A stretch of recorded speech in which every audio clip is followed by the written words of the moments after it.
దానికి రెవెంజ్ తీర్చుకుంటున్నాడేమో అనే అనుమానం కూడా ఉంది మాకు అని మీరు అన్నారు. మీ పార్టీ పరంగా కానీ ఇండివిజువల్గా మీ వ్యక్తిగతమైన దీంట్లో ఏదది ఆయన అల్లు అర్జున్ గారు ఈ ఇన్సిడెంట్ జరిగిన తర్వాతనే నెక్స్ట్ డే అనుకుంటా, సెకండ్ డే అనుకుంటా, ఆ సక్సెస్ మీట్ ఏదో జరిగింది. అక్కడ ఆయన ముఖ్యమంత్రి పేరు గుర్తు రావలేదు అని లైవ్లో అనేసాడు. ఎయిర్లోకి వచ్చేసింది, ఆ వర్డ్ కూడా వచ్చేసింది. ఆ పేరు చెప్పడానికి ఒక 1 minute తడబడి తర్వాత గుర్తు రాలే అని ఒక నవ్వేశాడు. ఆ నవ్వు కూడా కొంత సర్కాస్టిక్గా ఉండింది, నాకు గుర్తు రావట్లేదు అనేది. సో దాని మీద కేటీఆర్ గారు కూడా తర్వాత ట్వీట్ చేశారు. అండ్ ఒక పబ్లిక్ మీటింగ్లో, మీ పార్టీ మీటింగ్లో అనుకుంటా, ఆయన ఒక మాట అన్నారు, మన చిట్టినాయుడు పేరు హైదరాబాద్లోనే ఉండే ఒక సినిమా యాక్టర్కి గుర్తు రాలేదు, అలా ఉంది మన చిట్టినాయుడు పరిస్థితి, ఫ్రస్ట్రేషన్లో ఉన్నాడని కూడా అన్నారు. అంటే పొలిటికల్గా వాడుకుంటారులేండి, ఇటువంటి దొరికినప్పుడు ఎవరైనా వాడుకుంటారు. కాకపోతే ఆ ఇన్సల్ట్తోనే రేవంత్ రెడ్డి గారు అల్లు అర్జున్ టార్గెట్ చేశారనే రకంగా మీరు మాట్లాడుతున్నారు. కాబట్టి మై క్వశ్చన్ టు యూ, ఒకవేళ కేసీఆర్ గారు లేకపోతే కేటీఆర్ గారు ఇంకెవరెవరో ముఖ్యమంత్రి సీట్లో అనుకుంటే ఇదే అల్లు అర్జున్ కానీ లేకపోతే ఇంకొక నటుడు కానీ ఎవరైనా పేరు గుర్తు రావట్లేదంటే అది అవమానం కాదా? ప్రభుత్వానికి, రాష్ట్రానికి అవమానం కాదా? ముఖ్యమంత్రి వ్యక్తిగతంగా కాదు, అసలు ఆ సీటుకి అవమానం కాదా?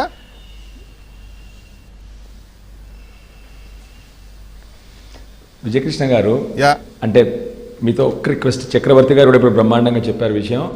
సో అంటే ఏంటంటే మనం ఆయన చక్రవర్తి గారు ఎంత బ్రహ్మాండంగా చెప్పారంటే మనం అసలు ఒరిజినల్ ఇష్యూస్ అందరం కూడా మిస్ అవుతా ఉన్నాం అని చెప్పేసి చెప్పడం జరిగింది. విద్యార్థుల మరణాలు కానీ, మా స్కూల్ పామకట్ కానీ. ఎస్, నేనేం చెప్తానంటే అండి, ఇప్పుడు ఇవాళ మీతో కూడా నా చిన్న రిక్వెస్ట్ విజయకృష్ణ గారు, ఇవాళతో అంటే మా సీనన్న మాట్లాడుతూ కూడా చాలా సత్యదూరమైన మాటలు చెప్పేశాడు ఆయన. అంటే ఇప్పుడు చక్రవర్తి గారు చెప్పారు, సీనన్న ఏం చెప్పాడంటే మా ముఖ్యమంత్రి గారు ఎప్పుడూ మాట్లాడలేదు ఈ విషయం, ఒకే ఒకసారి అసెంబ్లీలో మాట్లాడారని చెప్పాడు. దానికి ఇప్పుడే చక్రవర్తి గారు బ్రహ్మాండంగా చెప్పారు. ఢిల్లీలో వారు ప్రెస్ మీట్లో బ్రహ్మాండంగా దాని గురించి ఒక 10 నిమిషాలు మాట్లాడారు, ఒక పోలీస్ మీట్లో మాట్లాడారు, అసెంబ్లీలో గంటసేపు మాట్లాడారు. ఈ అన్నీ జరిగినప్పుడు మాకు డౌట్ వచ్చింది, కానీ మేము మళ్ళీ ఇప్పుడు దాన్ని మళ్ళీ ఆ ఇష్యూని రేస్ చేయదలుచుకోలేదు. నిజానికి నా ఇష్యూ ఏంటంటే, నిజంగా అదే గత 10 ఏళ్లలో టీఆర్ఎస్ ప్రభుత్వం కానీ బీఆర్ఎస్ ప్రభుత్వం ఉంది, ఏ ఒక్కరోజన్నా ఇలాంటి ఇన్సిడెంట్ జరిగిందా? రెండోది, ఇది చాలామంది కూడా ఇలాంటి ప్రివ్యూ షోస్ కానీ ఇలాంటి షోస్ అన్ని కామన్గా పెడతా ఉంటారు. దానికి బాధ్యత వహించాల్సింది ఎవరు? ప్రభుత్వం వహించాలి. అన్నిటికంటే ముఖ్యమైన బాధ ఏంటంటే, ముఖ్యమంత్రి గారి స్వంత గ్రామంలో ఒక రైతు చనిపోతూ ఒక పేరు రాసి, వాళ్ళకి సంబంధించిన చుట్టాల పేరు, ముఖ్యమంత్రి గారి చుట్టాల పేరు రాసి తను ఆత్మహత్య చేసుకొని ఇతనే నాకు ఆత్మహత్య కారణం అని చెప్తే ఇప్పటి వరకు దాని మీద ఎఫ్ఐఆర్ లేదండి. సో నేను చెప్పేది ఏంటంటే, మనం ఏమి చూస్తున్నాం, అసలైన ఇష్యూస్ ఎక్కడ పోయినాయి and what are we concentrating on, అసలు మనం ఏ ఇష్యూస్ ఎక్కడ తీసుకెళ్తున్నాం అన్నది నా ఇష్యూ. మళ్ళీ మీరు ఇంతకుముందు మా ఎమ్మెల్యే సీనన్న గారు చెప్తూ అసలు మేము ఎవరం కూడా మాట్లాడలేదు దీని గురించి. ఇవాళ ఒక సీనియర్ డాక్టర్ అయి ఉండి ఒక భూపతి రెడ్డి అనే ఎమ్మెల్యే, ఆయన భూపతి రెడ్డి గారు అని చెప్పి ఎమ్మెల్యే ఇష్టం వచ్చినట్టు ఆయన ఇష్టారీత్యంగా అల్లు అర్జున్ గారి గురించి మాట్లాడాడు. నిన్నగాక మొన్న కాంగ్రెస్ కార్యకర్తలు వెళ్ళి ఆయన ఇల్లు మీద దాడి చేస్తారు.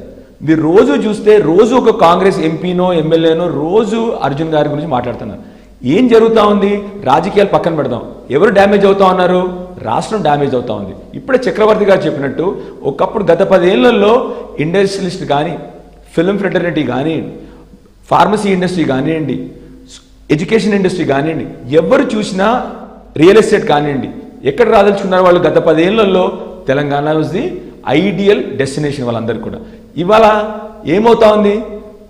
ఫిల్మ్ యాక్ట్రెస్లు భయపడి ఉన్నారు. ఇవాళ అటు రియల్ ఎస్టేట్ వాళ్ళని హైడ్రాతో భయపెట్టించినావు నువ్వు, ఇటు విద్యార్థుల్ని భయపెట్టిస్తూ ఉన్నావు.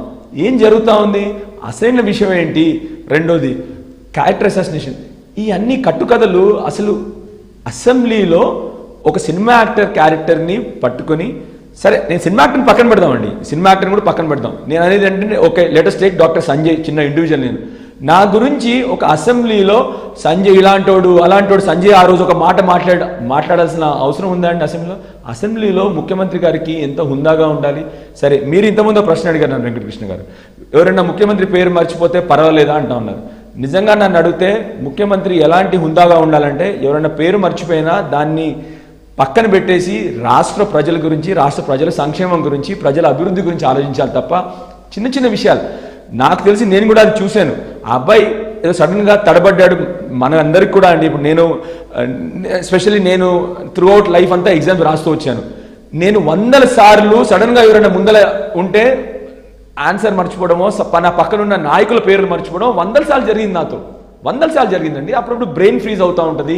Suddenly out of anxiety you going, సడన్గా అందరు కూడా బ్లాంక్ అవుతారు. ఇవన్నీ జరుగుతూ ఉంటాయండి. దాన్ని ఎందుకు ఇలా